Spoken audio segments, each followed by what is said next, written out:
안녕하세요, 김호준입니다.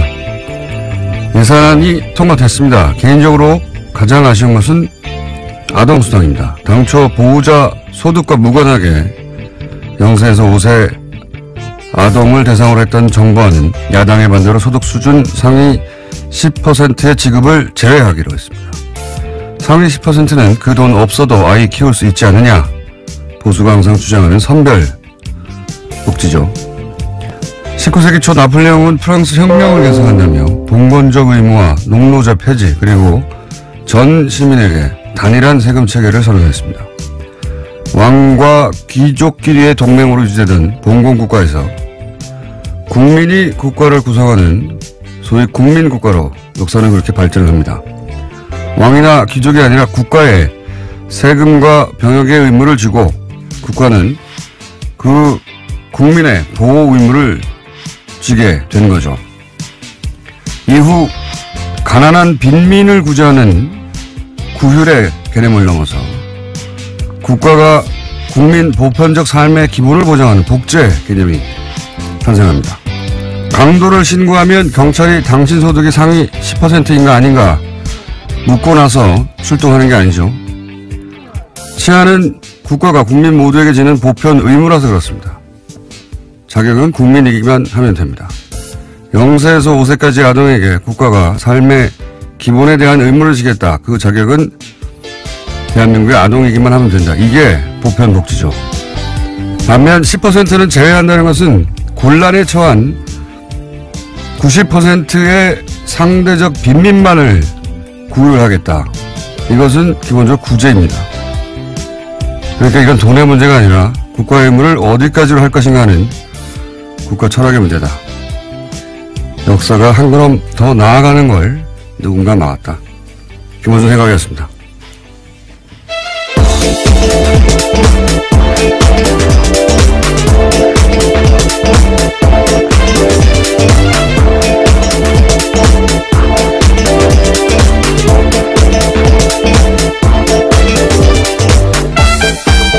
김소연의 김은지입니다. 네. 자, 예산은 워낙 복잡해가지고, 예. 사람들이 구체적 내용을 잘 모릅니다. 잘 모르는데, 이번 예산에는 몇 가지, 예. 시민들이 관심을 가질 내용이 있긴 있어요. 확실히. 그죠? 네. 오늘 새벽 본회의 통과했는데요. 법정 시한을 넘겨서 나흘째였습니다. 자유한국당 의원들은 대부분 투표에 참여하지 않았는데요. 내년도 예산안은 428조 8,339억 원 규모로 확정됐습니다. 올해 대비해서 7.1%가 늘어난 수치인데요.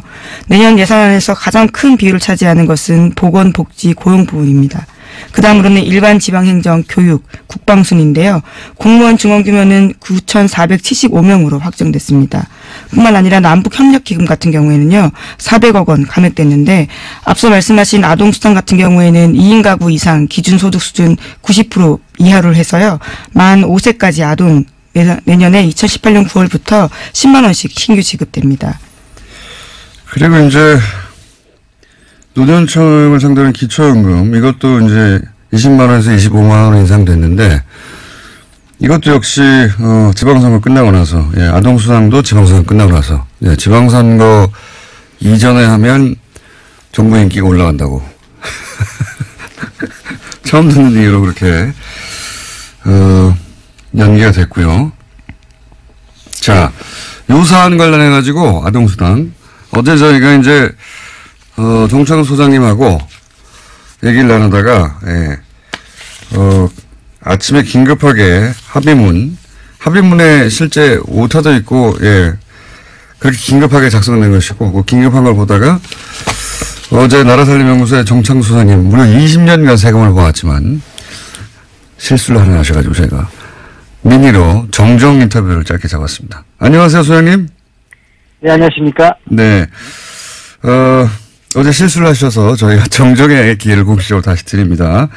어제 이제, 2인이라는 표현만 짧게 등장해가지고 이게 둘째 아이부터 주는 게 아닌가, 예, 이렇게 말씀하셨다가 방송 끝나자마자 정정을 하셨는데, 그 내용 다시 한번 구체적으로 정리해 주십시오.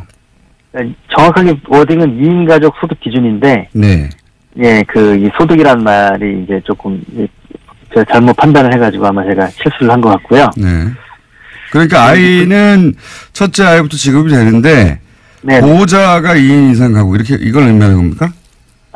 뭐 아이가 있어야 3인이 될 테니까. 아, 그렇죠. 이제 네. 또 부모가 한 사람일 수도 있고 뭐 그러니까 네. 소득 기준이 2인 가족 기준이라는 거고요. 아, 소득 기준이 2인 가족 기준이다. 예. 네. 그런데 이제 여기에 또 거기에 여러 가지 얽힌 문제가 많이 돼서 어제 복지부 공무원하고도 통화를 했는데요. 예, 구체적으로 좀 설명해 주죠. 어떻게 된다는 겁니까? 예산은 반 정도 줄어드는 건 사실이고요. 아, 예산을, 그래서 그렇게 또 생각하셨군요. 예산이 반으로 줄었으니까, 1인에서 2인으로 만든 거, 첫 번째에서 두 번째 아이까지로 이렇게 확대해버린 거구나. 이렇게 연결해서 생각하신 거군요. 이게 10% 줄고 기간이 줄고 뭐 이렇게 해갖고 반을 줄였는데. 소장님 너무 많이 알면 그렇게 됩니다. 하여튼 예산도 절반으로 줄었다. 예. 그리고. 이것 때문에 어제 실시간 검색 1위가 막 유튜브를 해서 깜짝 놀랐어요. 네. 네, 아무튼 그런데 여기에 지금 우리가 좀 간과하지 말아야 될 문제가 뭐가 있냐면. 예. 거기에 이렇게 바쁘게 쓰다 보니까 소득 기준이라고만 표시를 한 거예요. 소득 기준. 예. 그래서 재산 기준이란 말이 안 들어가서. 예. 이 복지부에서도 이걸 재산 기준을 어떻게 넣어야 되는 거냐 지금 막 그 약간 멘붕 상태에 지금. 어떤 차이가 있는 겁니까? 왜냐면 그 소득 근로소득 월급 받는 분들. 네네. 그런 분들은 소득이 좀 클리어하잖아요. 예. 근데 그게 별로 없고 재산 부동산 뭐 이런 분들 투명하지 않은 그런 분들이 예를 들어서 경우에 뭐 100억대 건물주다. 네. 이럴 경우에 이제 그 소득이 정확하게 안 잡힐 수도 있다. 임대료도 막 등록이 안 돼 있고 막 그렇게. 아하. 그러니까 실제 봉급 생활자들은 그 급여가 높다고 빠지는데, 예, 훨씬 더 실제로는 많이 버는 건물주들은 받을 수도 있다. 이런 얘기는. 네, 그래서 이후에 이게 이제 좀 다시 바뀌어야 될 것 같고요. 예. 또 하나는 뭐냐면 이게 이제 봉급 소득자들 안에서도 예. 맞벌이 부부들이 있잖아요. 예. 맞벌이 부부 합산이니까 예. 가구소득 기준이니까. 그러면 부부가 합산되면 예를 들면 지금 3인 가족 기준으로 했을 때 뭐 723만 원, 뭐 부모와 아이를 둘이면 800만 원 뭐 이렇게 되는데 예. 700만 원이라고 치면 예. 부부가 합쳐서 700만 원을 벌면 또 20%에 드릴 수 있는 거죠. 그리고 또 제가 이제 이걸 보다가, 아직 언론에서 그 대목을 지적하지 않던데, 네. 이렇게 되면은 어쨌든 10%를 걸러내야 되는 거 아닙니까? 그렇죠. 90%만 주기로 했으니까 이게 이제 0세부터 5세까지 영유아동 전체면 누구든 다 지급되는 건데 이걸 이제 90%만 주기로 했으니까 그러면 내가 그 90%에 들어간다고 하는 걸 입증하기 위해서 서류를 내야 되는 거 아닙니까? 그렇습니다. 그거 문제도 있고요. 예. 그러니까 이 시민들의 불편도 있고 공무원을 늘려야 되는 문제가 있습니다. 또. 그렇죠. 예. 왜냐하면 예. 국세청에서 우리나라 국세청이 세계에서 1위거든요. 1인당 그 세금을 걷는 액수가 전산화돼가지고. 예. 그런데 그 탈세라든가 아니면 민원을 처리하는 분들이 예. 겨우 뭐 1%도 안 되는 돈 때문에 그 전체 조직의 1-20%가 움직이거든요. 그렇겠구나. 그런 것처럼 마찬가지로 여기서도 누가 10%냐. 그렇죠. 예. 90% 이걸 가려내는 행정에 들어가고요. 복지부 쪽 얘기는 최소한 기초지자체마다 2-3명 이상은 공무원을 새로 뽑아야 되는 거 아니냐. 추가로. 예. 예. 그렇습니다. 왜냐면은 저절로 90% 이하라는 걸 스스로 알 수가 없기 때문에. 네. 그러면은 이제 내가 90% 이하라는 걸 90% 이하라는 걸 입증하기 위해서 그러니까 10%를 걸러내자고 네. 나머지 90%가 서류 준비를 해서 내야 되고 공무원들은 전 국민 중에 이제 그 해당되는 90%를 지원하기 위해서 그 서류 분리를 해야 되는 거 아닙니까? 분류를. 굉장한 낭비인데요, 사실. 예. 대상자가 253만 명인데요. 예. 그 중에서 25만 명을 가려내기 위해서 253만 명 전체가 서류를 내야 되고 또 25명을 가려내기 위해서 또 공무원들이 또 움직여야 되고 그래서 공무원 이번에 2,700명 줄였잖아요. 예. 한 1,000명은 이것 때문에 들어갈 가능성이 있습니다. 그러니까 자본장부 뭐 얘기하면서 이걸 줄였는데 실제로는 이것 때문에 더 큰 정보가 필요하게 생겼어요. 앞뒤가 안 맞는 그래서 막상 하면 더 숫자가 늘어날 수 있다는 게 전문가들 얘기입니다. 알겠습니다. 이거를 그 10%를 깎느라고 이게 선별복지라고 하는 이제, 보수의, 예. 예, 참고로 구호를 위해서. 예. 참고로 말씀드리면 OECD 35개 국가 중에서 그 31나라가 이 아동수당을 도입 이미 했고요. 예. 그 중에 20개 국가가 전체에게 지급하고 있습니다.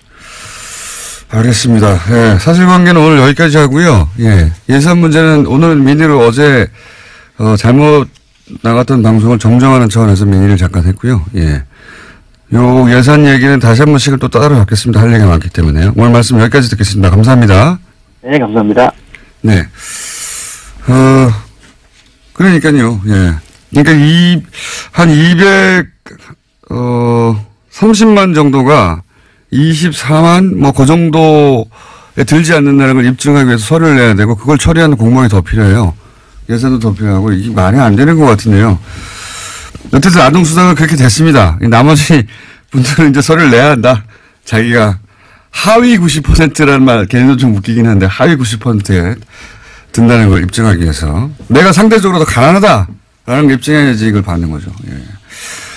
이건 철학적으로도 안 맞는 것 같은데. 자, 다음 순 뭡니까? 네, 유엔 사무차장이 어제 북한을 방문했습니다. 북한이 초청하고 유엔이 이에 응한 건데요. 제프리 펠트먼 유엔 정무 담당 사무차장이 어제 오후에 베이징을 거쳐서 평양으로 들어갔습니다. 유엔의 고위급 방북은 지난 2011년에 인도주의 업무조정국장 방북 이후에 처음인데요. 나흘의 방문 기간 동안에 리용호 외무상 등 북한 당국자들과 만날 예정입니다. 논의에는요, 북핵 문제도 포함될 것으로 보이는데 한국 정부와 유엔이 협의를 거쳤다라는 게 유엔 외교관의 설명입니다. 그렇군요. 어떤 의미일까요? 북한이 유엔 고위급 방문을 허용한 게 오랜만인데 아마도 이제 대화 채널로 여러 가지 방안을 검토하고 그중 하나로 유엔도 모색하고 있는 게 아닌가. 뭐 북한은 자기가 원하는 대로 원하는 사람들만 입국을 허용하니까요. 근데 갑자기 유엔을 사무처장을 입국을 허용했다는 것은 의도가 있겠죠. 그게 대화 채널 중에 하나가 아닐까. 네, 지난 8월 달에 북핵 관련해서 대화 중지하겠다라고 유엔 사무총장이 밝힌 바가 있거든요. 네. 그에 앞선 사전 방문이 아니냐라는 예측도 나오고 있습니다. 그렇군요. 예. 유엔 얘기하고 외교 얘기하니까 갑자기 생각나는데 어제 포린 펠로시라고 대표적인 외교 전문지죠. 예. 제가 이 얘기 갑자기 왜 하냐면 이 잡지를 들춰본 게 10년도 넘은 것 같은데 여기 우리나라가 좋은 의미로 기사가 실린 건 처음 봐가지고 제가 잠깐 소개하면 포린 펠로시에서 원래 매년 세계 사상가 100인을 선정해요. 사상가, 그렇죠. 뭐, 띵커. 네. 예. 근데 올해는 리띵커. 새롭게 생각하는 사람 50명을 선정해서 새로운 사상가. 왜 그렇게 리띵커를 선정했냐면, 이제 2016년은, 포퓰리즘의 전 세계를 휩쓴 해다. 영국의 브렉시트도 있었고, 그 다음에 트럼프도 당선됐고, 자국 대통령인데 그렇게 표현했어요. 뭐, 예를 들면, 필리핀의 두테르트. 이런 사람들이 당선되고 이런 브렉시트 같은 현상, 포퓰리즘이 전 세계를 휩쓸었는데 그럼 올해는 어떤 해냐 정의하기를 그런 새로운 질서에 대해서 다시 생각하고 리팅크하고 새롭게 등장한 현실에 맞설 새로운 길을 찾는 해 이렇게 정의했어요. 예. 그래서 전 세계적으로 이런 새로운 시대에 서러운 철학을 제시한 각 분야 리더 50일 선정 뭐 이런 거거든요. 나름 권위 있는 겁니다. 여기에 등장하면. 네. 거기서 문재인 대통령이 선정됐는데, 전 세계 대통령 중에는 딱 2사람 되고, 나머지는, 뭐, 변호사나 뭐, 코미디언이나 기업가 각 분야 리더들인데, 대통령 중에는 프랑스 마크롱하고 문재인 대통령이 선정됐어요. 근데 여기서 재밌는 것이, 첫 문장이 재밌습니다. 선정 이후로, 문재인 대통령이 5월 당선됐을 때보다 더 어려운 상황에 처하는 신임 대통령은 없다. 뭐 이러면서 굉장히 어려운 상황에서 신임 대통령이 있다는 거죠. 중국 사드 뭐 북핵 미사일 등등 쫙 나열해요. 그러면서 그걸 잘 극복할 지지율이 아주 높다. 이걸 왜 제가 소개하냐면 미국 외교 전문가들이 현재 문재인 대통령을 어떻게 바라보는가 하는 시야가 고스란히 담겨있거든요. 예. 야당은 배가 좀 아프겠지만 이게 주류 미국 전문가들의 외교 전문가들의 시각이다 하는 관점에서 찾아가서 읽어보면 재밌습니다. 내용 자체가. 거기 한국에서 또 한 사람이 선정됐어요. 한국인이 아닌데 뉴스 공장에서 인터뷰를 했었는데 러시아 출신이죠. 안드레이 랑코프 국민대 교수. 이분은 왜 선정됐냐. 북한 김정은에 대한 이해 지평을 넓혔다는 겁니다. 한국에 계신 분으로 한국인은 아닌데 이분이 선정됐고 나머지 많습니다. 찾아보시면 재밌습니다. 잠깐 소개해드렸고. 자, 다음 뉴스는요. 네, 우병우 전 민정수석 관련된 뉴스인데요. 우 전 수석이 박근혜 정부의 비판적 성향을 가진 교육감들을 불법 사찰하도록 하고 이것을 국가정보원에 요구했다라는 정황이 드러났다고 한국일보가 보도했습니다. 우 전 수석은 지난해 3월 말 국정원 쪽에다가 정부 시책에 비판적인 교육감을 상대로 실질적 견제가 가능한 내용을 정교하게 파악하라 이렇게 요구했습니다. 그러니까 개인 비위 의혹 등을 파악해서 직접 압박을 가할 수 있는 내용을 알아오라고 한 건데요. 우 전 수석은 이 같은 내용을 파악하는데 열흘 안팎의 시간을 주고 집중 사찰하도록 지시했다라고 합니다. 그러자 국정원 쪽에서는 정교조 출신 교사의 교육청 발탁 인사, 친교육감 인사의 내부 승진 같이 특혜 의혹으로 공격할 수 있는 거리들을 파악해서 보고했다라고 합니다. 네, 박근혜 청와대는 이런 식이었어요. 다. 그러니까 국가 정책을 정하고 자기가 원하는 방향으로 끌고 가려고 반대하는 인사들은 개인 뒷조사를 하는 거죠. 개인 뒷조사. 네. 이게 무슨 정책과 정책에 부딪히는 게 아니라 말 안 들어? 예, 뒷조사해봐. 죽여. 이런 거거든요. 예, 이건 뭐 시정 잡배라는 짓인데 이런 식으로 했고 그 선봉에 우병우 전 민정수석 있었다는 건데 예, 여전히 우병우 민정수석 계속 빠져나가고 있죠. 새로운 내용이 또 하나 나왔네요. 자, 다음 뉴스는요. 네, 어제 김태우 전 청와대 대외전략기획관이 검찰에 소환됐습니다. 김 전 기획관은 김관진 전 장관과 이명박 전 대통령의 군 댓글 부대 혐의를 잇는 연결고리로 지목되고 있는데요. 관련해서 김관진 전 국방부 장관이 사이버사 댓글 공작에 이 전 대통령의 지시가 있었다라는 사실을 인정했다는 보도 나온 바 있습니다. 그런데 이런 보도가 나온 직후에요. 김태우 전 기획관과 이명박 전 대통령 두 사람이 만난 정황을 검찰이 포착했다고 JTBC가 보도했습니다. 김 전 기획관의 휴대전화에 관련된 정황이 남아있다라는 겁니다. 그렇군요. 댓글 공작 관련해서 대통령 지시를 인정했다. 네, 인정했다는 사실에 대해서는요. 이미 보도해 드린 바가 있는데요. 그 보도를 보고 황급하게 연락한 정황이 나온 겁니다. 그렇군요. 이분도 예, 본인은 절대 자살하지 않는다는 선언을 해야 되지 않을까.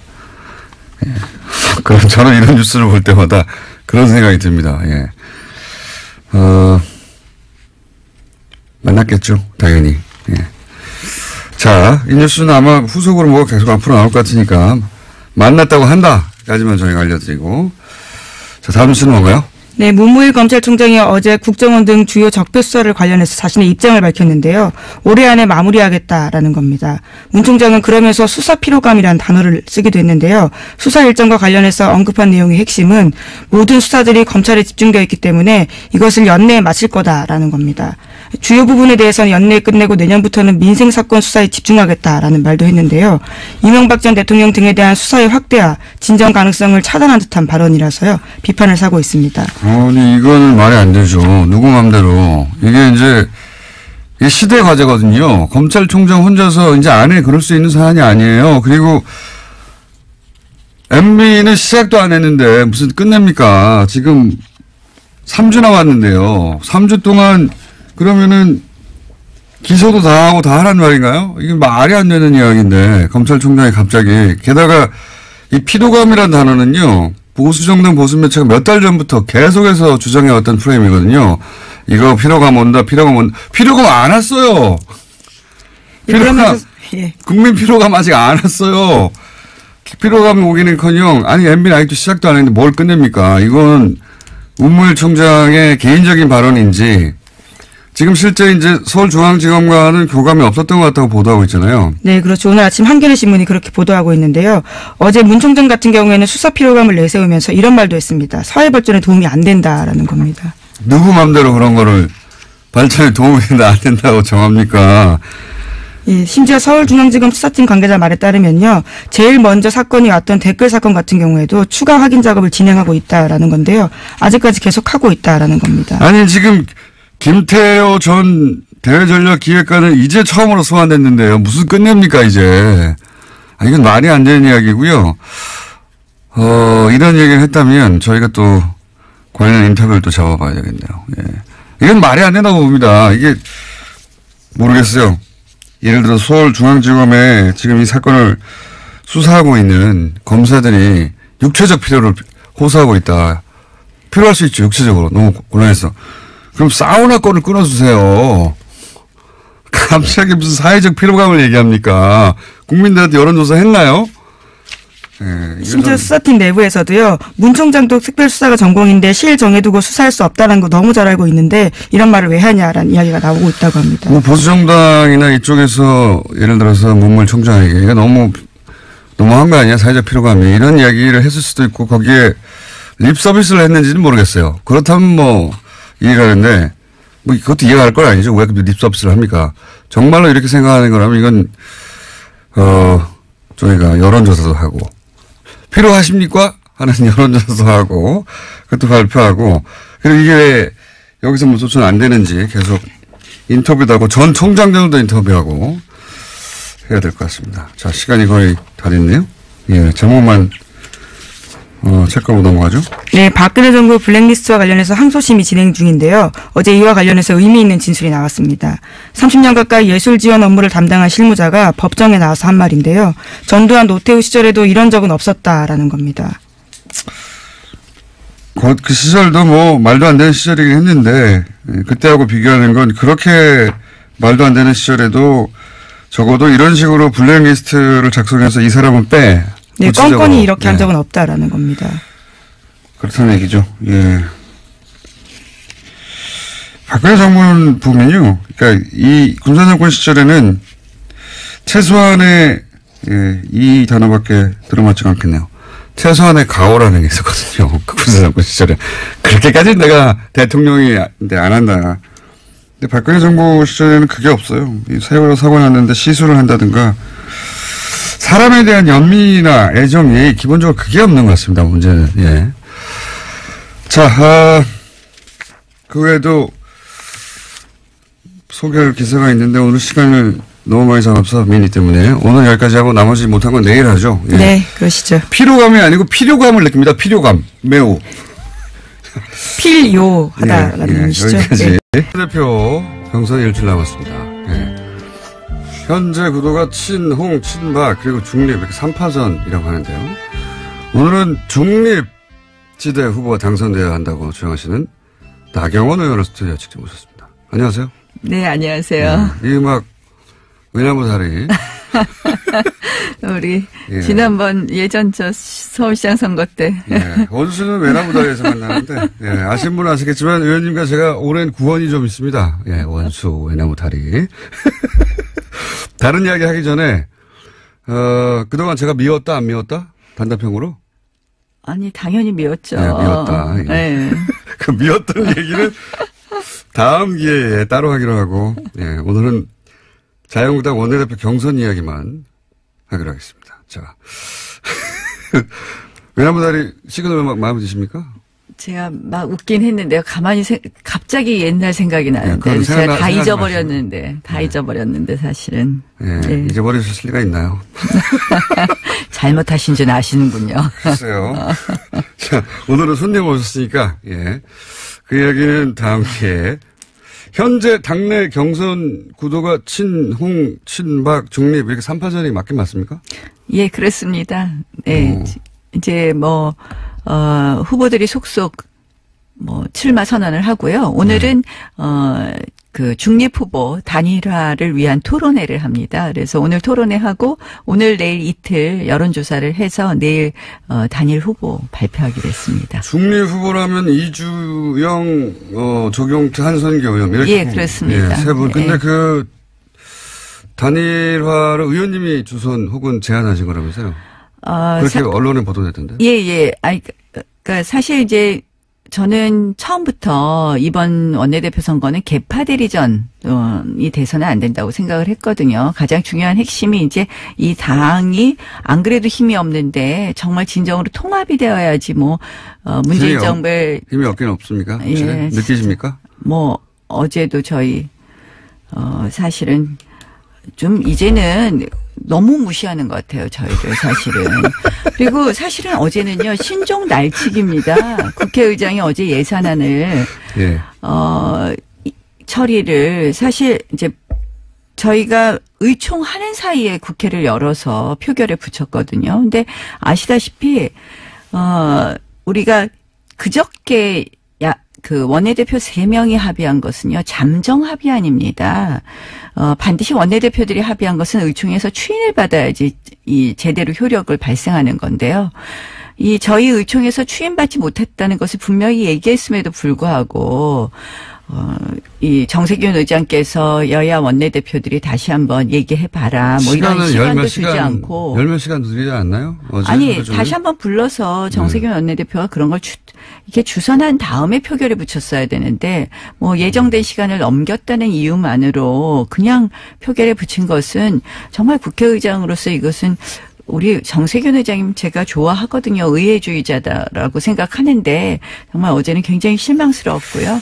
이런 식으로 국회 운영을 하면 결국은 뭐 116명 있는 그러니까 거대가 아니라 일당, 제1야당을 완전히 무시하는 것이고 이것은 협치? 뭐 이거에 전혀 반하는 것이다. 이렇게 생각합니다. 알겠습니다. 화가 나신 것 같고 협치는 거꾸로 이제 자유한국당도 안 하고 있는 걸로 좀. 예. 찬성해 주는 건 하나도 없잖아요, 또. 찬성해 드리는 것도 있죠. 어떤 게 있습니까?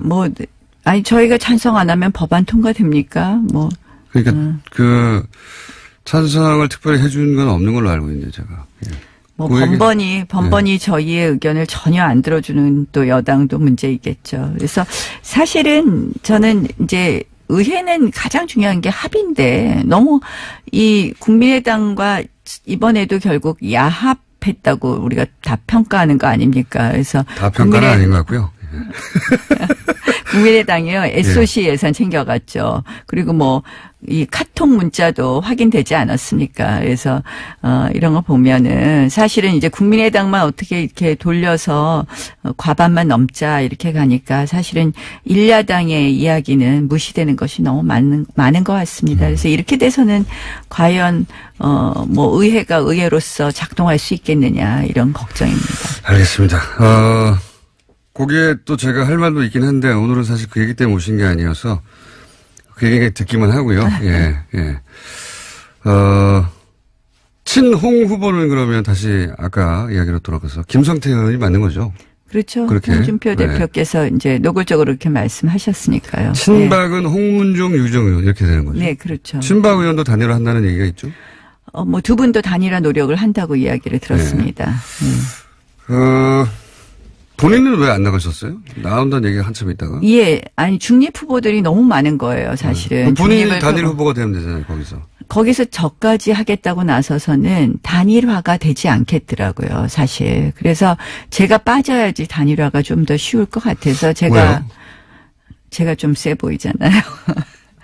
그러니까 본인으로 단일화 될 텐데 하고 다른 사람들이 그 단일화 제안을 받지 않을 것 같아서 본인을 희생하신 거예요? 예. 아니, 저는 사실은 그런 생각이 있었습니다. 너무 복잡한 부분을 빨리 교통정리해야 되겠다는 생각을 했고요.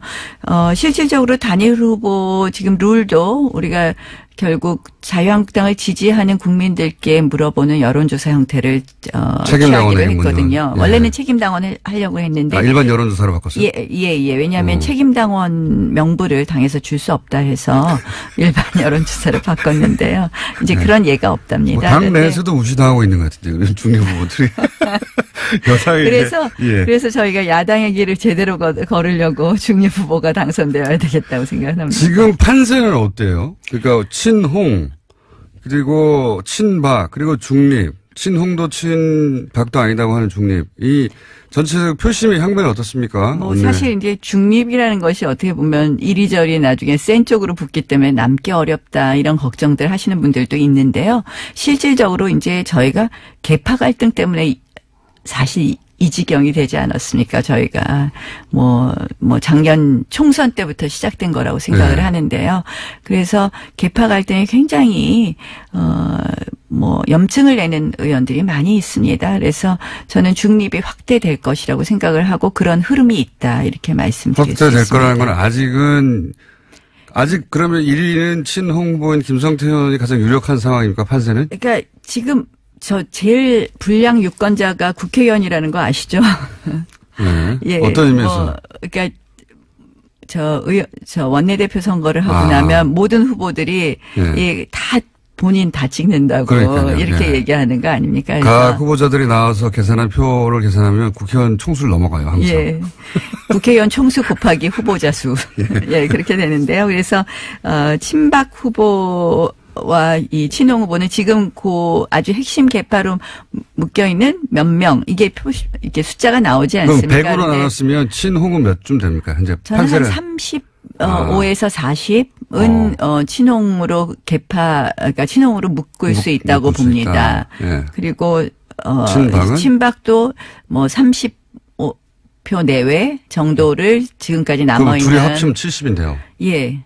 그럼 중립이 30밖에 안 되는 거 아닙니까? 그렇게 계산하면. 116표입니다, 저희가. 아, 그렇죠. 네. 근데 이제 저희가 숫자로 퍼센티지가 아니라 숫자로. 그런데 네. 저희가 과반을 넘어야 되거든요. 네. 그래서 1차 투표에서 과반을 넘지 못하면 2차 투표로 가게 되어 있습니다. 그래서 2차 투표를 노리시는 거군요, 지금. 결국은 1차 투표에 1위를 못 하더라도 2차 투표에서 1위가 되면 당선이 될 수 있거든요. 예를 들어서 김성태 의원이 1차 투표에서 과반을 넘기지 못한 1위를 하고 그리고 2, 3위를 친박과 중립 후보가 했어요. 그러면 친박과 중립 후보가 단일화를 합니까 또?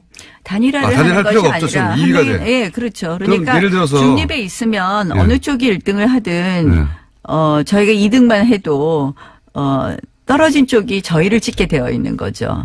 아, 그렇게 보시는 거군요. 네, 예. 거꾸로 예를 들어 친박이 2위를 했어요. 그러면 중립은 친박을 밉니까? 친홍을 밉니까? 그랬을 때는 중립은 나눠진다고 봅니다. 각각 나라 개인 자산상 나눌 것이다. 그럼 어떻게 될지 모르고. 그러면 2위가 결국은 목표네요. 홍준표 사당화가 더 문제냐, 친박의 부활이 더 문제냐에 대해서 어느 쪽이 더 고민을 한다고 생각을 합니다.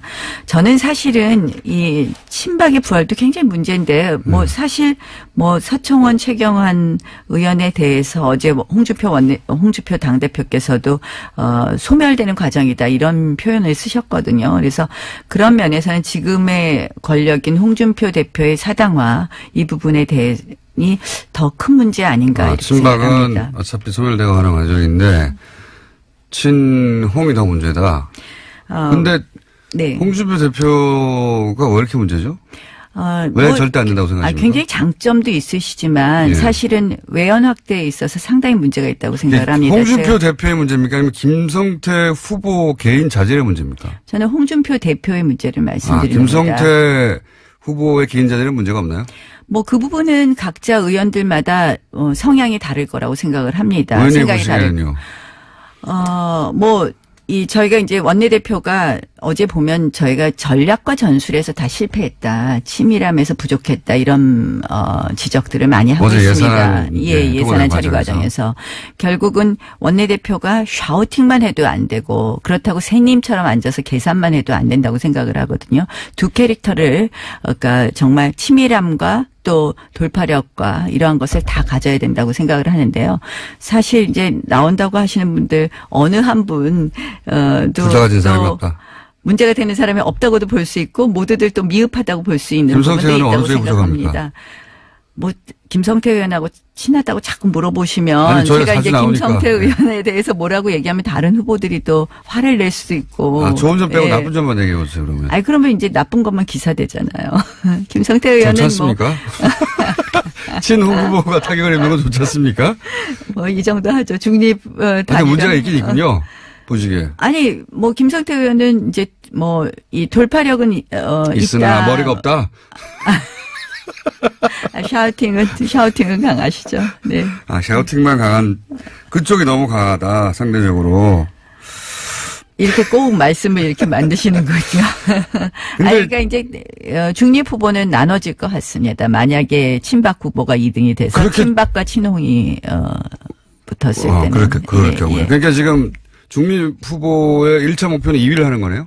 네, 그렇습니다. 2위를 하면 친박이 친홍을 찍을 수는 없다. 네. 이렇게 보시는 거고. 네. 그럼 당선 가능하다. 이런 네. 로드맵이네요. 네. 그러면 그렇게 해서 결국 원내대표로 가는 게 뚫릴 수도 있는데 본인은 왜 굳이 안 하셨어요? 제가 한다 그러면 룰이 합의가 잘 안 될 겁니다. 아까 본인이 말씀드린 너무 강력한 것처럼. 후보라서?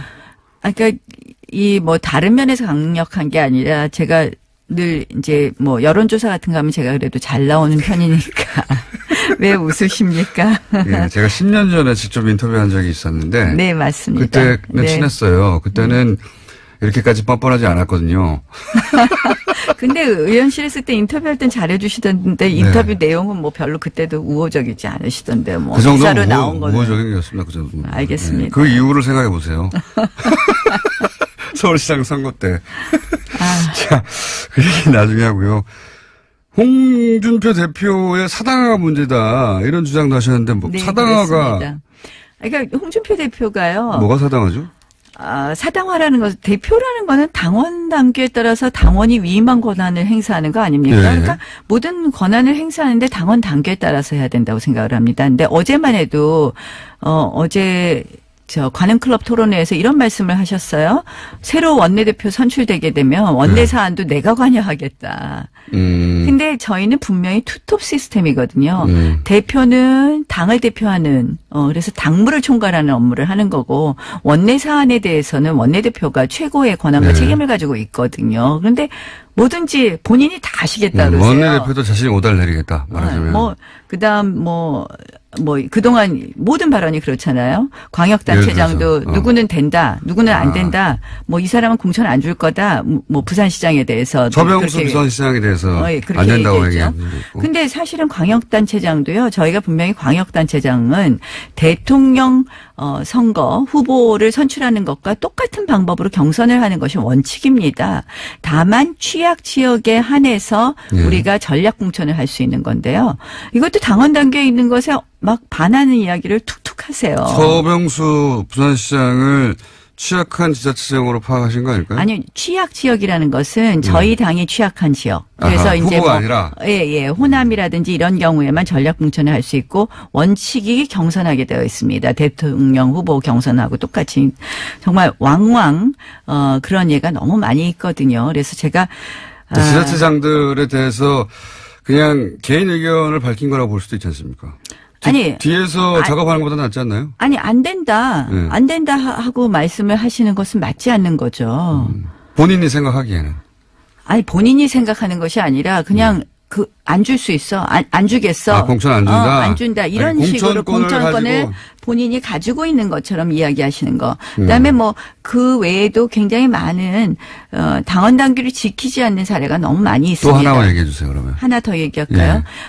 사실은 이거는 이제 박근혜 대통령 출당 문제인데요. 저는 사실은 출당을 하는 절차가 맞다고 생각을 합니다. 그런데 그 절차가 틀린 겁니다. 사실은 당원 당규에 따르면 반드시 최고의 의결을 거쳐야 됩니다.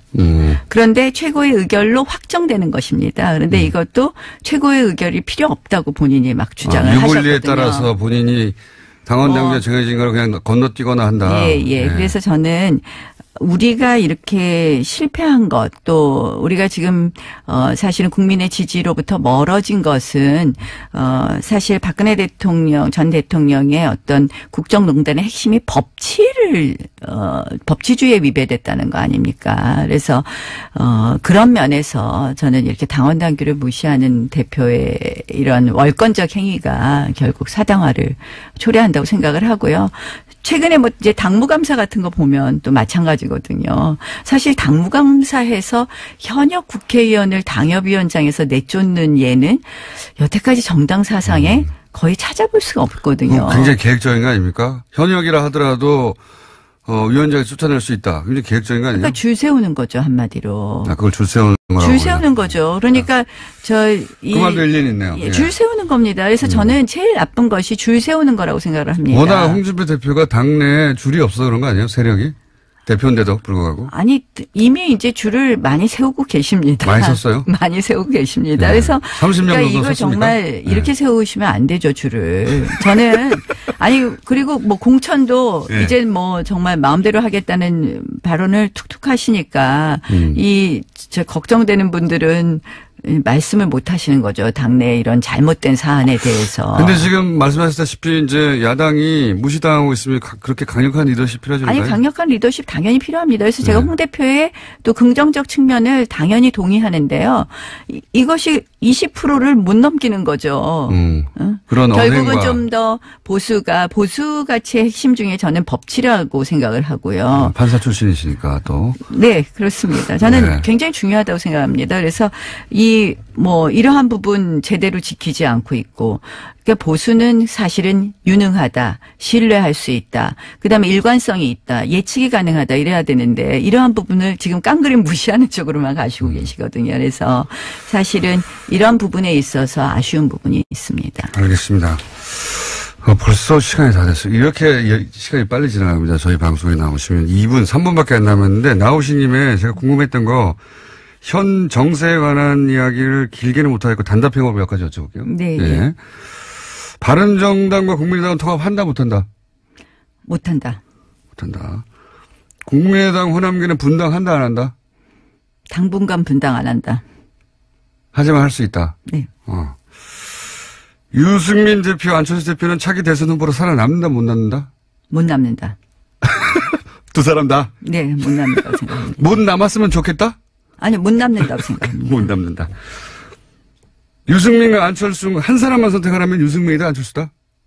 어떤 면에서 한 사람을. 그러니까 뭐 예를 들어서 살아남는 사람 아니면, 뭐 살아남고 그 이후에 예를 들어서 연대할 수 있고 뭐. 연대할 수 있는 사람은 유승민 대표죠. 살아남는 사람은요? 살아남는 사람은 가능성으로 따지면 안철수 대표가 좀 더 높다고. 좀 더 높다. 하지만 결국은 둘 다 못 살아남는다. 네. 못 살아남았으면 좋겠다는 마음도 조금 담겨 있다. 아니, 이제, 우리 작년에 JP 총재 만났는데, 안철수 대표에 대해서, 다 좋은데 정치 경력이 짧아서 이러시더라고요. 그게 딱 느껴지는 부분이 있었습니다. 못 살아남았으면 좋겠다는 마음이 조금은 담겨 있다? 없다. 아니, 그 마음을 안 실어도 당연히 못 살아남았으니까. 근데 담겨 있다 없다? 안철수 대표에 대해서는 제가 크게 그렇게 생각하는 바가 없습니다. 근데 유승민 대표에 대해서는 라이벌일 수 있으니까 좀 담겨 있다? 아니, 두 분 다. 담겨 있다? 두 분 다 어차피 못 살아남을 것 같은데 담겨 그건 전망이고 본인의 네. 마음이 담겨 있다 없다? 전 마음은 전혀 관심 없습니다. 매우 담겨 있는 것으로 그럼.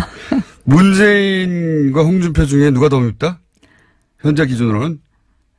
현재 기준으로는 지금 이제 사당하게 얘기했으니까 홍준표 대표가 더 밉다고 얘기해야 될 것 같지만 문재인 대통령 요새 좀 지나치십니다. 네. 홍준표 대표도 만만치 않게 밉다. 이 정도로 할까요, 그럼? 그래도 저는 야당 의원입니다. 제가 40초인데 질문 많은데 몇 가지 추려야 되겠네요. 네. 문재인 지지율이 이렇게 높게 유지되는 이유 한 가지만 꼽자면? 국민 소통. 자유한국당 지지율이 못 올라가는 이유 한 가지만 꼽자면?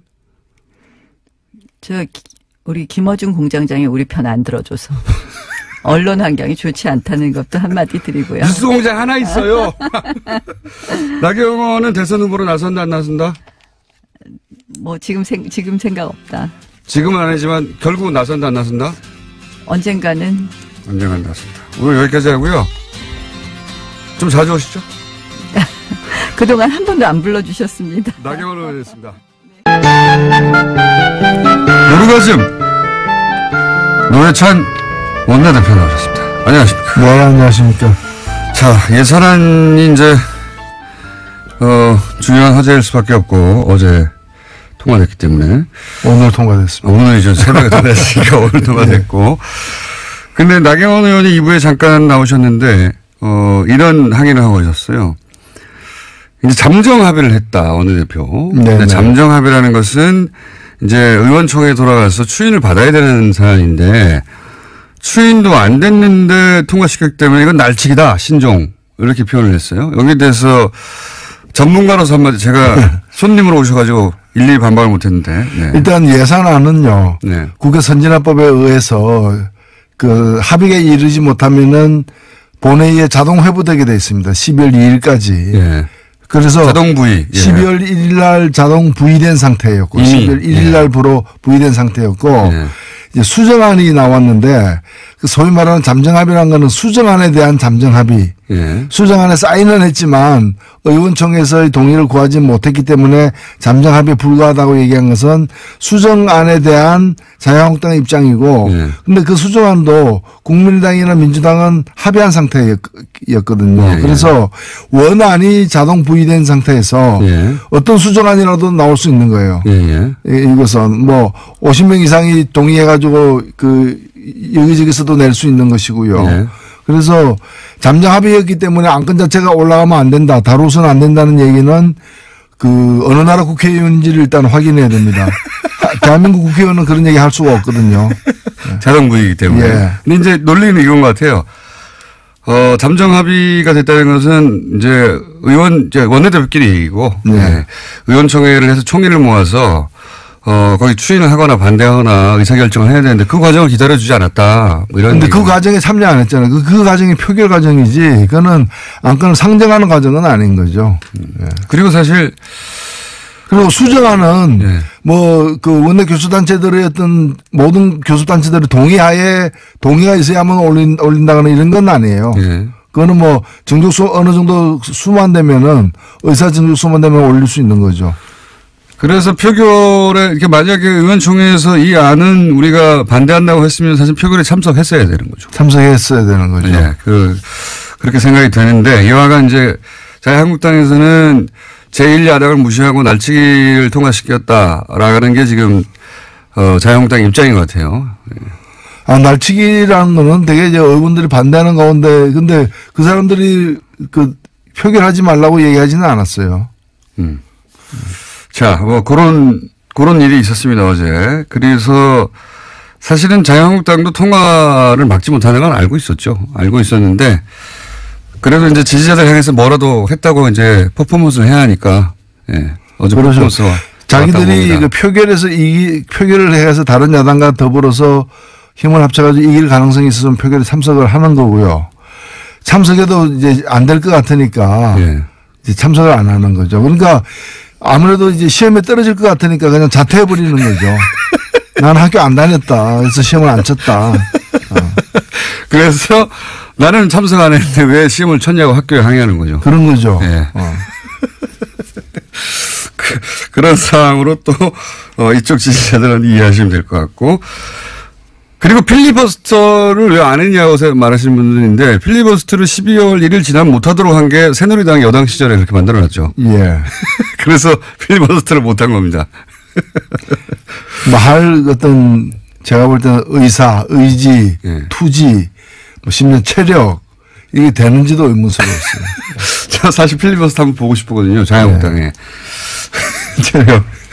자, 근데 내용으로 들어가가지고 뭐 아동수당 기초연금이 지방선거 이후로 지금 연기된 거 여기에 대해 말들이 많습니다. 예. 아동수당하고 기초연금 인상은 자기들도 그 다른 모든 정당들이 지난 대선에서. 5월 대선에서 약속을 했던 것이에요. 예. 그러니까 반대할 명분이 일단 없고요. 예. 두 번째 이걸 연기하면 누가 손해보느냐. 예. 그러면 민주당이 손해보느냐 그게 아니에요. 이 수당을 받게 돼 있는 사람들이 손해보는 거예요. 그렇죠. 그러니까 국민들의 고통이 더 가중되는 건데 그럼 왜 연기하려고 하느냐.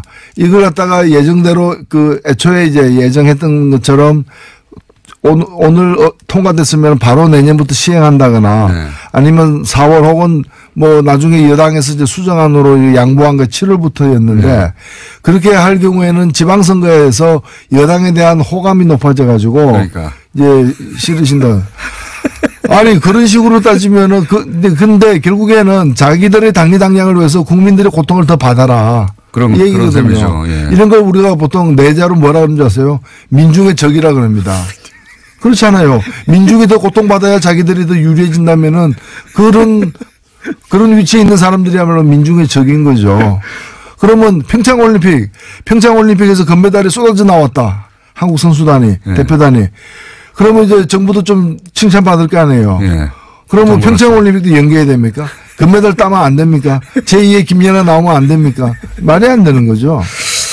이게 지방선거 이전에 뭘 한 해 만한 얘기는 과거에도 있었는데 지방선거 이후로 연기하라는 건 제가 처음 들어본 것 같아요. 의원님 들어보셨습니까 이거? 아, 저도 처음 들어보는 거죠. 그러니까 지방선거 전에는 슬픈 소식만 있어야 된다는 얘기 아니에요. 지방선거 전에는 국민의 눈에서 피눈물만 나야 된다는 그런 말도 안 되는 얘기를 하는 거죠. 그리고 아동수당이 이제 90% 이하만 지급되게 하는 것도 결국 이제 야당의 주장에, 뭐 중간에 합의를 해서 이렇게 90%로 야당 반대 때문에 합의가 됐는데 이것도 문제가 많지 않습니까? 예, 보편적 복지의 원칙이 후퇴한 것이고요. 예. 이렇게 되면 그 10%를 고르는 작업을 그렇게 한 번만 하는 게 아니라 해마다 해야 됩니다. 왜냐하면 올해는 10%에 그렇죠. 들었는데 내년에는 10%가 아닐 수도 있는 거거든요. 11%가 될 수도 있고요. 예. 그럼 그걸 선별하는 작업이 다 행정 비용으로 들었는데 그러니까요. 공무원 줄이라고 하면서 예. 이렇게 되면 이걸 하는 공무원 더 늘려야죠, 사실은. 그러니까 항상 보수는 작은 정부 얘기하는데 실제로 이렇게 되면은 큰 정부가 필요한 겁니다. 오히려 거꾸로 요돈 아끼려고 공무원 비용이 훨씬 더 들어가게 생겼어요. 이게 보편적 복지라는 것이 혜택을 고루 주고 예. 다만 근데 왜 부자들에게 이런 거 없이도 될 부자들에게 왜 이걸 주느냐. 예. 그래서 부자들은 세금 많이 내라는 거거든요. 그런 거죠. 예. 근데 이제 이거 안 하고 나는 혜택 안 받으니까 이거와 관련된 세금 부담도 안 지겠다. 이렇게 논리적으로 이어질 수도 있는 거죠. 이 보편복지에 대한 개념 자체가 잘 없는 것 같아요. 예를 들어서 뭐 바다에 빠졌는데 당신 그 소득 구간이 10% 이상이야 아니면 이하야. 이거 구분해서 구하지 않거든요. 그 치안은 보편적인 거거든요. 국민 얘기만 하면 받는 건데 그렇죠. 그런 개념 자체가 없는 것 같아요. 이거를 자꾸 예전에 이제 빈민구제하듯이 뭐 예를 들어 흉년 들면 쌀 나눠주는 것처럼 이렇게 시의 관점에서 자꾸 보다 보니까 예를 들면 우리 수돗물 있죠. 예. 이거 상수도, 공급도 일종의 그 보편적 복지입니다, 사실은. 그러면 그 상위 10%는 수돗물 끊어버려. 그리고 비싼 생수 사다 쓰라고. 그러니까요. 당신 부자니까 경찰 못 보내. 사설 그렇죠. 써. 뭐 이런 거. 우리 대기 오염을 갖다가 제거해가지고 맑은 공기를 공급하는 거는 이것도 이제 공공 서비스잖아요. 예. 그러면 그래서 그걸 위해서 돈을 많이 쓰잖아요. 다음 그 돈, 그런데 호흡은 똑같이 다 하잖아요. 근데 그 드는 비용에 대해서는 자산이나 소득이 많은 사람들이 더 세금 많이 내니까. 세금 많이 내는데 그러면 상위 10%는 그냥 산소 마스크 쓰고 다니라 자기 돈으로 산소 사가지고 그런 얘기가 비슷한 거죠. 보편복지는 계속 확대되어 가는 방향으로 가야 되는데 보수는 이 보편복지의 개념 자체가 없고 이건 불쌍한 사람 도와주는 거 다 시혜다. 근데 그거를 다 할 필요가 있냐 이렇게만 접근하는 것 같아요. 네. 어제 예산안 그 표결하는 과정에서 그 자유한국당 의원들이 그때 들어왔거든요. 들어와서 뭐 거센 항의를 하고 표결하려고 이제 정세균 의장이 진행을 하니까 다들 손팻말을 들었어요. 네. 그 손팻말이 사회주의 예산 반대예요. 사회주의 예산 반대. 아동수당하고 기초연금, 그 다음에 최저임금 보전 이런 걸 사회주의 예산이라는 거예요. 제가 볼 때 사회주의를 고무 찬양한 거죠. 사회주의가 얼마나 좋은가를 고무 찬양하는 거예요. 아니 그러면 자기들은 공약을 왜 걸었답니까? 그러니까요. 자기들 공약을 걸었던 건데 이제 지금 작은 정부 지금 현 정부는 큰 정부 주사파 사회주의 이걸로 이제 프레임 주사파도 고무 찬양한 거죠. 아니 어느 나라에서 주사파가 국민 70% 지지를 받고 있습니까? 그런 프레임 작업을 계속 하고 있는 거죠. 예. 그 연장선상에서 시도를 했는데 뭐 성공적이지는 않은 것 같습니다. 성공적이지 않은 것 같은데 기본적으로 그 철학이 있고 없고의 문제인 것 같아요. 이걸 국민 모두가 누려야 되는 기본권에 관한 기본권으로 보느냐 아니면 이제 불쌍한 사람만 도와준 불우이웃 돕기냐 이렇게 보는 거죠. 예. 불우이웃 돕기로 보는 것 같아요. 복지를 항상. 자, 불우이웃 돕자 그러면 또 그것도 반대할 거예요. 보편적 복지하니까 그걸 이제 일부만 주자고 한 건데 그러면 일부만 주자 이러면 그것도 반대할 가능성이 있는 거죠. 선별 치안, 선별 수도, 선별 경찰이 없듯이 이게 보편적인 기본적인 대한민국의 아이들에게만 하면 누려야 될 기본 선이다. 이걸 정하는 건데 그걸 못하게 하네요. 자, 그런데 이 예산안 통과에는 국민의당이 이제 협조를 해서 국민의당도 얻을 거 얻어갔는데요. 반면에 국민의당의 속사정, 소위 이제 통합, 바른정당의 통합 때문에 벌어지는 속사정은 여전히 변함이 없는 것 같습니다. 이게 결국 안철수 대표는 포기하지 않는 것 같아요. 절대. 예, 그 길로 가는 것 같죠, 이제 무조건. 예. 사실 이 두 당의 연대에 대한 첫 테스트 관문이 오늘 다뤄진 예산안 예. 통과했다고 봅니다. 예. 바른정당은 당론으로 반대했습니다. 그렇죠. 예. 예, 당론으로 반대했고 국민의당 같은 경우에는 당론 찬성을 채택하려고 했는데 예. 그 몇 분이 예. 그 강력하게 좀 반대를 해가지고 당론 찬성은 채택 안 됐지만 실제 표결할 때 보니까 거의 다 뭐 90% 이상이 예. 찬성을 한 표 했거든요. 정도 빠진 것 같은데. 그러면 이제 바른당하고 관계가 뭐냐 이거죠. 정책 연대한다고 했는데 예. 이렇게 정책의 어떤 결정체라고 볼 수 있는 예산안에 대해서 서로 입장이 완전히 어긋나는 상황인데 정책 연대는 뭐냐. 그러니까 참 그 연대라는 것이 정책 연대가 아니라는 얘기죠. 아닌 거죠. 예. 예. 불륜이죠. 그러니까.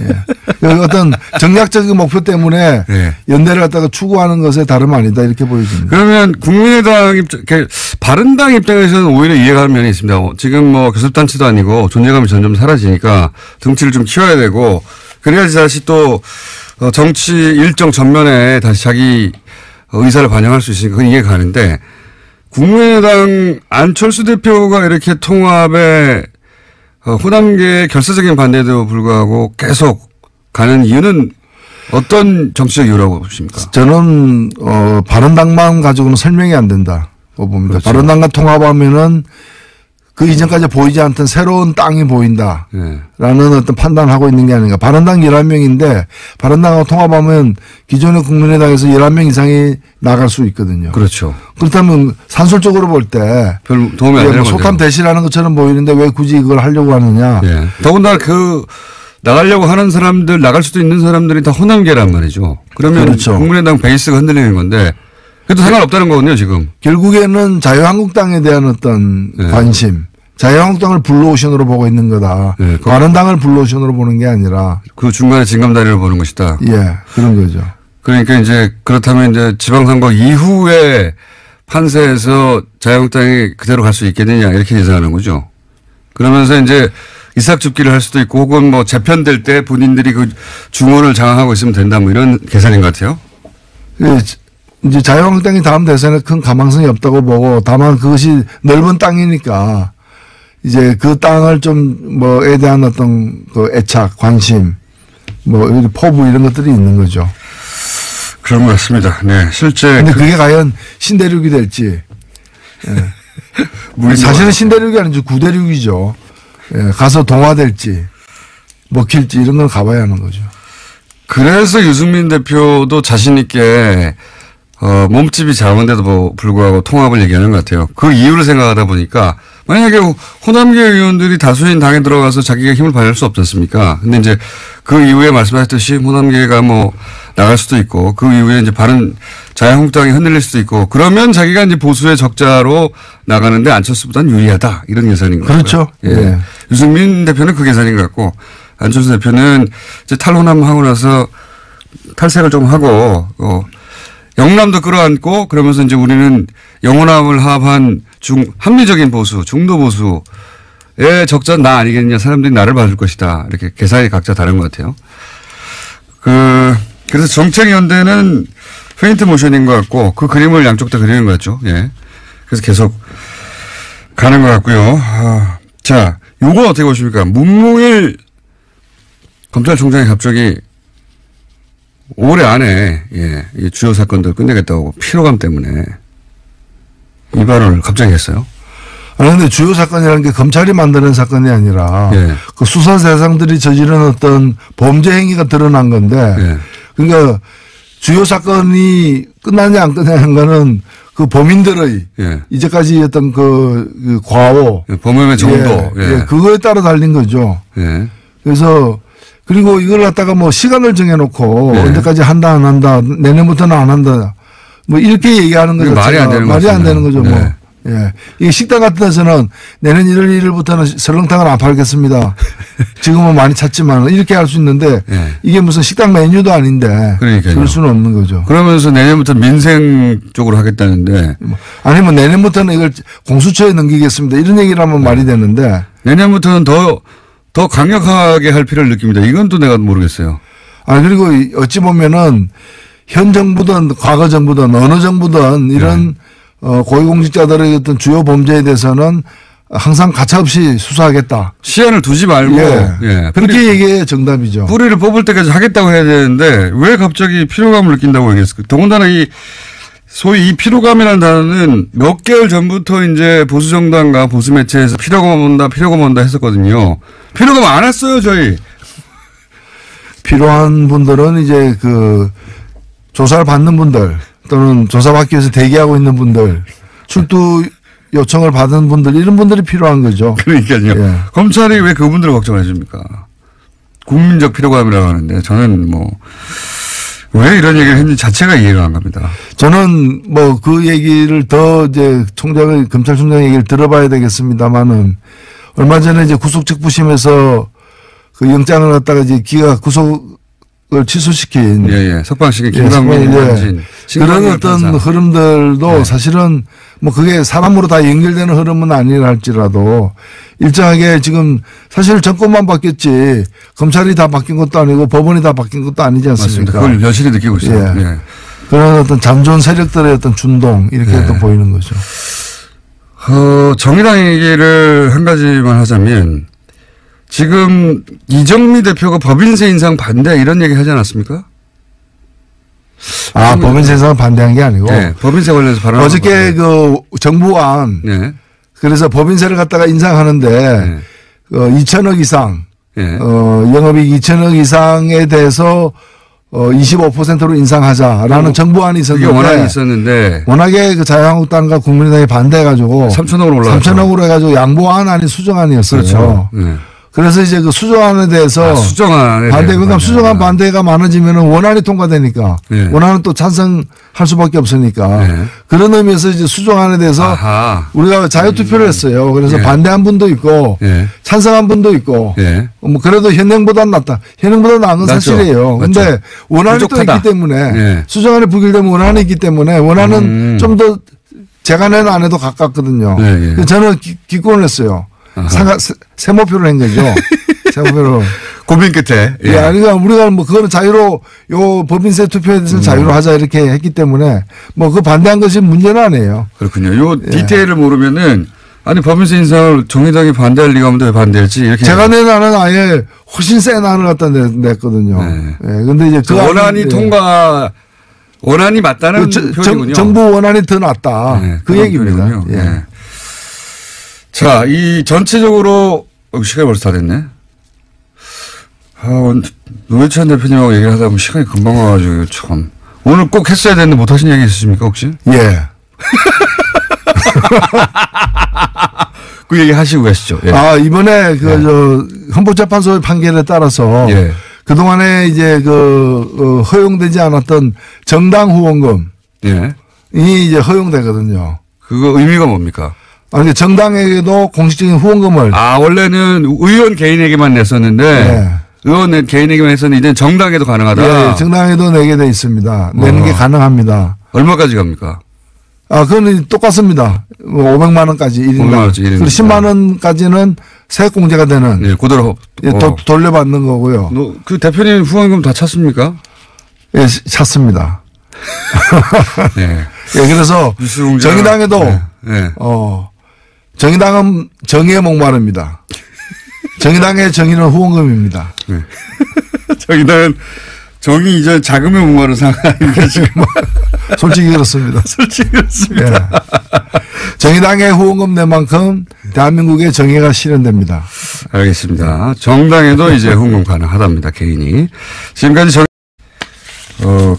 아침에 긴급하게 합의문에 실제 오타도 있고, 그렇게 긴급하게 작성된 것이고, 그 긴급한 걸 보다가 어제 나라살림연구소의 정창수 소장님 무려 20년간 세금을 모았지만 실수를 하나 하셔가지고 제가 미니로 정정 인터뷰를 짧게 잡았습니다. 안녕하세요, 소장님.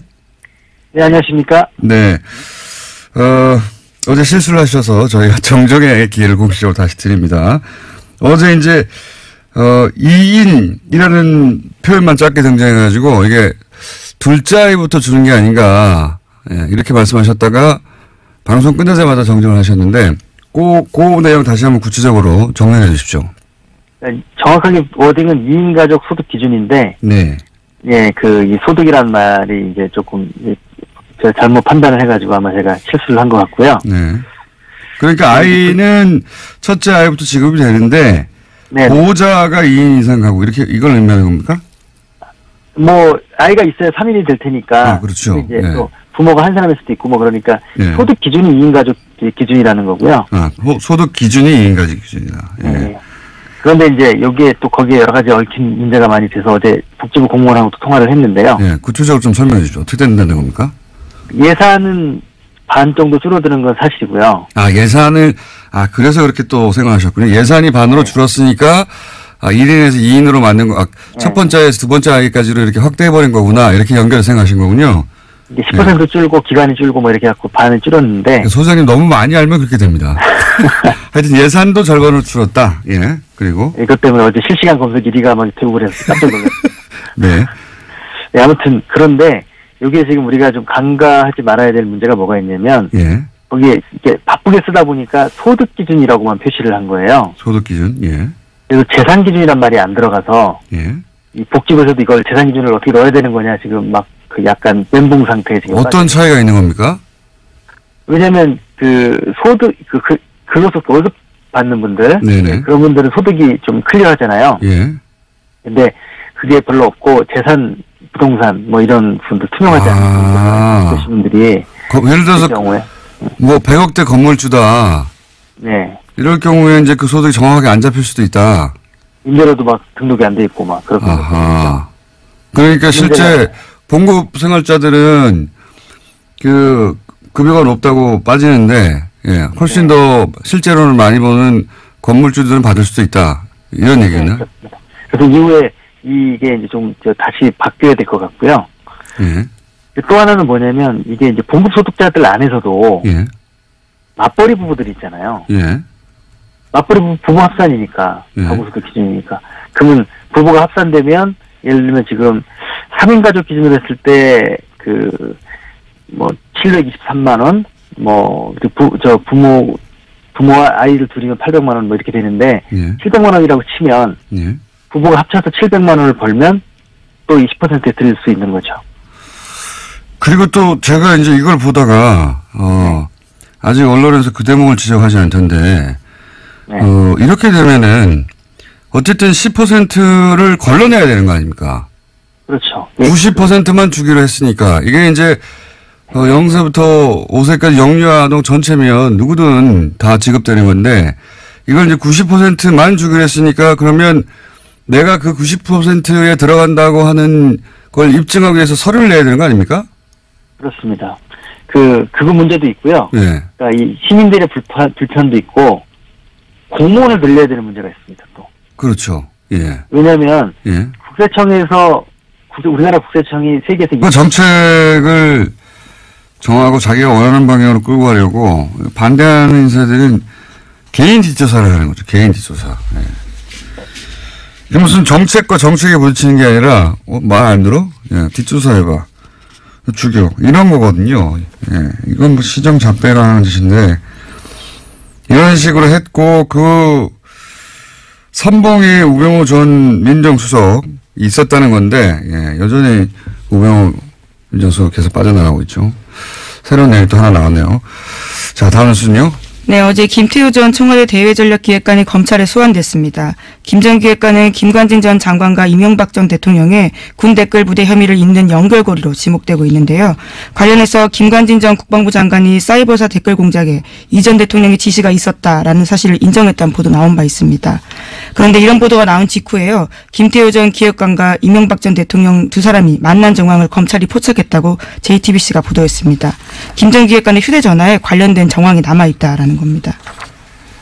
그렇군요. 댓글 공작 관련해서 대통령 지시를 인정했다. 네, 인정했다는 사실에 대해서는요, 이미 보도해 드린 바가 있는데요. 그 보도를 보고 황급하게 연락한 정황이 나온 겁니다. 그렇군요. 이분도, 예, 본인은 절대 자살하지 않는다는 선언을 해야 되지 않을까. 예. 그럼 저는 이런 뉴스를 볼 때마다 그런 생각이 듭니다. 예.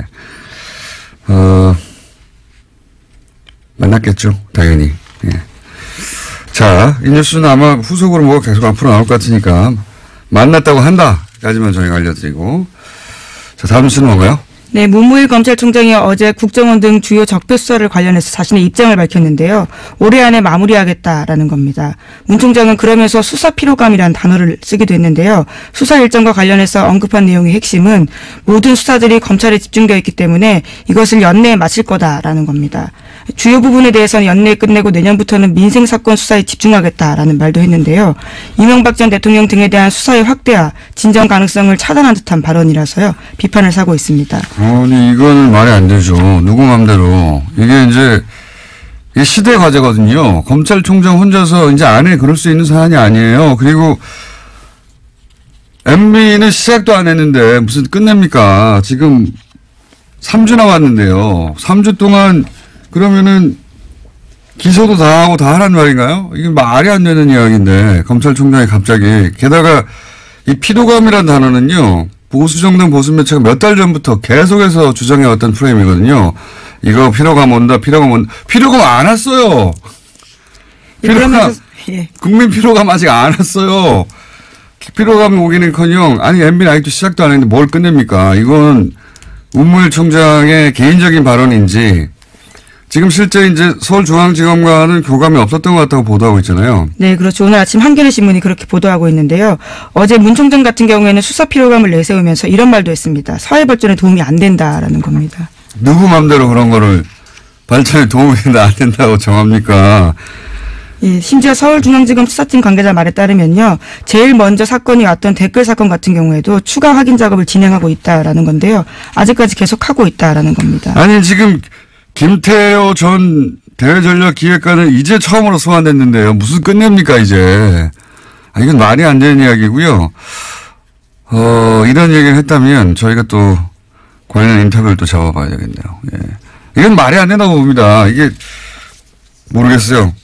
예를 들어 서울중앙지검에 지금 이 사건을 수사하고 있는 검사들이 육체적 필요를 호소하고 있다. 필요할 수 있죠. 육체적으로. 너무 곤란해서. 그럼 사우나권을 끊어서. 안녕하세요. 김호준입니다. 예산이 통과됐습니다. 개인적으로 가장 아쉬운 것은 아동수당입니다. 당초 보호자 소득과 무관하게 0세에서 5세 아동을 대상으로 했던 정부안은 야당의 반대로 소득 수준 상위 10%의 지급을 제외하기로 했습니다. 상위 10%는 그 돈 없어도 아이 키울 수 있지 않느냐. 보수가 항상 주장하는 선별 복지죠. 19세기 초 나폴레옹은 프랑스 혁명을 개선한다며 봉건적 의무와 농노자 폐지 그리고 전 시민에게 단일한 세금 체계를 선언했습니다. 왕과 귀족끼리의 동맹으로 유지되던 봉건국가에서 국민이 국가를 구성하는 소위 국민국가로 역사는 그렇게 발전을 합니다. 왕이나 귀족이 아니라 국가에 세금과 병역의 의무를 지고 국가는 그 국민의 보호 의무를 지게 된 거죠.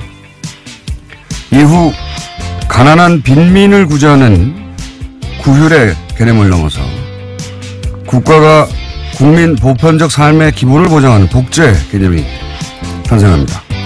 강도를 신고하면 경찰이 당신 소득이 상위 10%인가 아닌가 묻고 나서 출동하는 게 아니죠.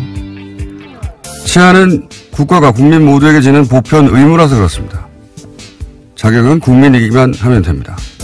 0세에서 5세까지 아동에게 국가가 삶의 기본에 대한 의무를 지겠다. 그 자격은 대한민국의 아동이기만 하면 된다. 이게 보편복지죠. 반면 10%는 제외한다는 것은 곤란에 처한 90%의 상대적 빈민만을 구휼하겠다. 이것은 기본적으로 구제입니다. 그러니까 이건 돈의 문제가 아니라 국가의 의무를 어디까지로 할 것인가 하는 국가 철학의 문제다. 역사가 한 걸음 더 나아가는 걸 누군가 막았다. 김원준 생각이었습니다.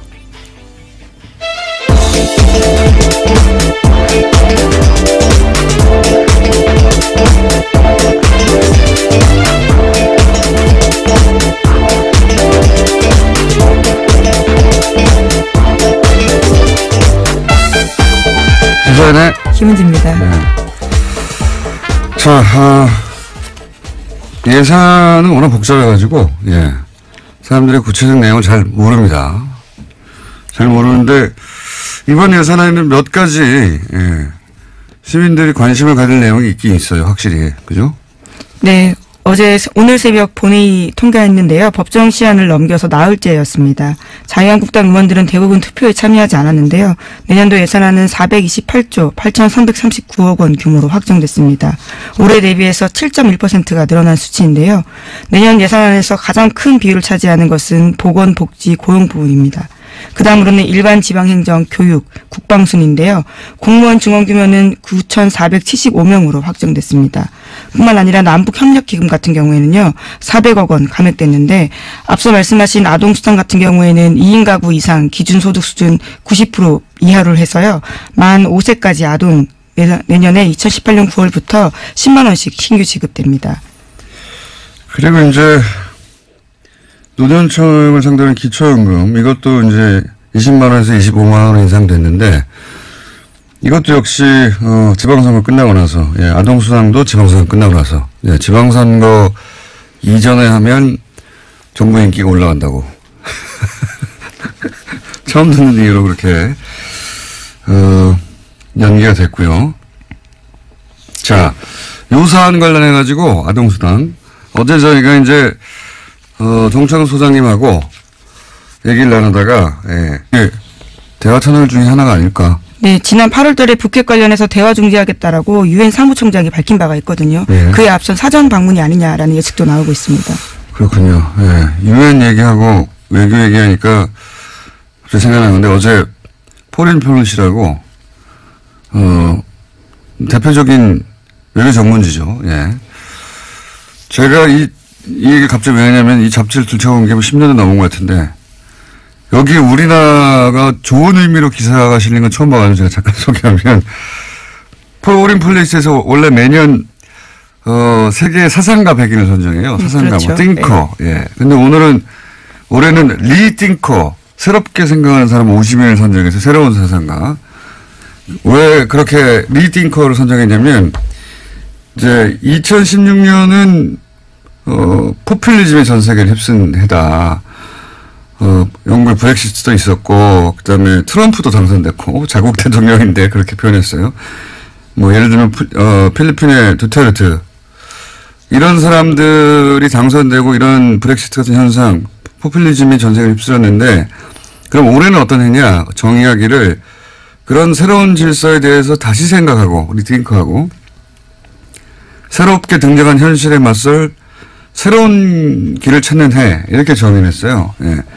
그래서 전 세계적으로 이런 새로운 시대에 새로운 철학을 제시한 각 분야 리더 50일 선정 뭐 이런 거거든요.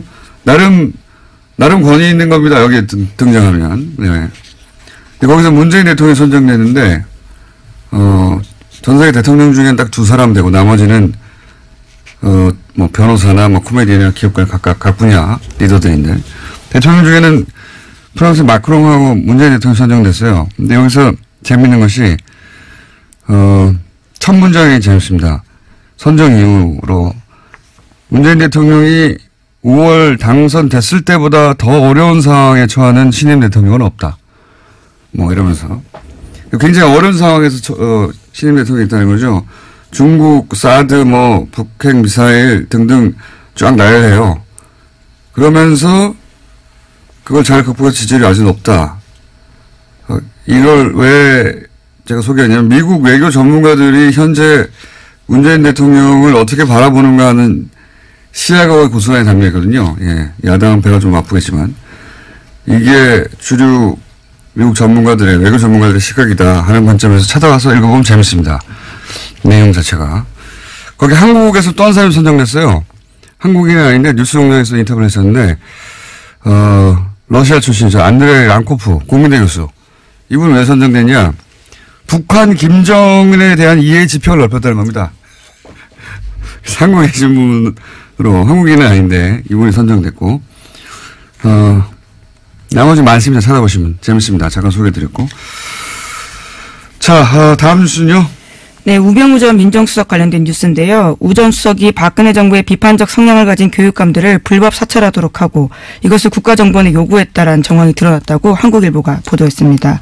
우 전 수석은 지난해 3월 말 국정원 쪽에다가 정부 시책에 비판적인 교육감을 상대로 실질적 견제가 가능한 내용을 정교하게 파악하라 이렇게 요구했습니다. 그러니까 개인비 의혹 등을 파악해서 직접 압박을 가할 수 있는 내용을 알아오라고 한 건데요. 우 전 수석은 이 같은 내용을 파악하는데 열흘 안팎의 시간을 주고 집중 사찰하도록 지시했다라고 합니다. 그러자 국정원 쪽에서는 정교조 출신 교사의 교육청 발탁 인사, 친교육감 인사의 내부 승진 같이 특혜 의혹으로 공격할 수 있는 거리들을 파악해서 보고했다라고 합니다. 네, 박근혜 청와대는 이런 식이었어요, 다. 그러니까 1위거든요. 1인당 그 세금을 걷는 액수가 전산화돼가지고. 예. 그런데 그 탈세라든가 아니면 민원을 처리하는 분들이 예. 그 겨우 뭐 1%도 안 되는 돈 때문에 그 전체 조직의 20%가 움직이거든요. 그렇겠구나. 그런 것처럼 마찬가지로 여기서도 누가 10%냐. 그렇죠. 예. 90% 이걸 가려내는 행정 저기 들어가고요. 복지부 쪽 얘기는 최소한 기초지자체마다 2-3명 이상은 공무원을 새로 뽑아야 되는 거 아니냐. 추가로. 예. 예. 그렇습니다. 왜냐면은 저절로 90% 이하라는 걸 스스로 알 수가 없기 때문에. 네. 그러면은 이제 내가 90% 이하라는 걸 90% 이하라는 걸 입증하기 위해서, 그러니까 10%를 걸러내자고, 네. 나머지 90%가 서류 준비를 해서 내야 되고, 공무원들은 그 전 국민 중에 이제 그 해당되는 90%를 지원하기 위해서 그 서류 분리를 해야 되는 거 아닙니까, 분류를.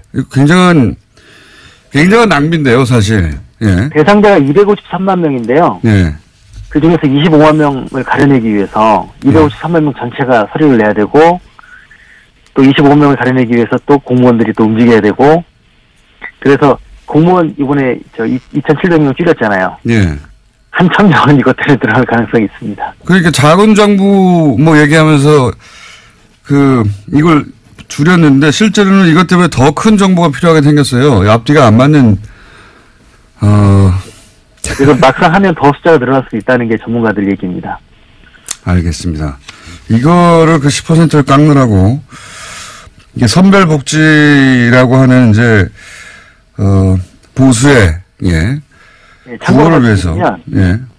참고로 말씀드리면 OECD 35개 국가 중에서 그 31나라가 이 아동수당을 이미 했고요. 예. 그 중에 20개 국가가 전체에게 지급하고 있습니다. 알겠습니다. 예. 사실관계는 오늘 여기까지 하고요. 예. 예산 문제는 오늘 민의로 어제, 잘못 나갔던 방송을 정정하는 차원에서 민의를 잠깐 했고요. 예. 요 예산 얘기는 다시 한 번씩은 또 따로 갖겠습니다. 할 얘기가 많기 때문에요. 오늘 말씀 여기까지 듣겠습니다. 감사합니다. 네, 감사합니다. 네. 그러니까요. 예. 그러니까 한 30만 정도가 24만 뭐 그 정도에 들지 않는다는 걸 입증하기 위해서 서류를 내야 되고 그걸 처리하는 공무원이 더 필요해요. 예산도 더 필요하고 이게 말이 안 되는 것 같은데요. 어쨌든 아동수당은 그렇게 됐습니다. 나머지 분들은 이제 서류를 내야 한다. 자기가 하위 90%라는 말 걔네도 좀 웃기긴 한데 하위 90%에 든다는 걸 입증하기 위해서 내가 상대적으로 더 가난하다라는 걸 입증해야지 이걸 받는 거죠. 예. 이건 철학적으로도 안 맞는 것 같은데. 자, 다음 뉴스는 뭡니까? 네, 유엔 사무차장이 어제 북한을 방문했습니다. 북한이 초청하고 유엔이 이에 응한 건데요. 제프리 펠트먼 유엔 정무 담당 사무차장이 어제 오후에 베이징을 거쳐서 평양으로 들어갔습니다. 유엔의 고위급 방북은 지난 2011년에 인도주의 업무조정국장 방북 이후에 처음인데요. 나흘의 방문 기간 동안에 리용호 외무상 등 북한 당국자들과 만날 예정입니다. 논의에는요, 북핵 문제도 포함될 것으로 보이는데 한국 정부와 유엔이 협의를 거쳤다라는 게 유엔 외교관의 설명입니다. 그렇군요. 어떤 의미일까요? 북한이 유엔 고위급 방문을 허용한 게 오랜만인데 아마도 이제 대화 채널로 여러 가지 방안을 검토하고 그중 하나로 유엔대 모색하고 있는 게 아닌가. 뭐 북한은 자기가 원하는 대로 원하는 사람들만 입국을 허용하니까요. 근데 갑자기 유엔을 사무처장을 입국을 허용했다는 것은 의도가 있겠죠.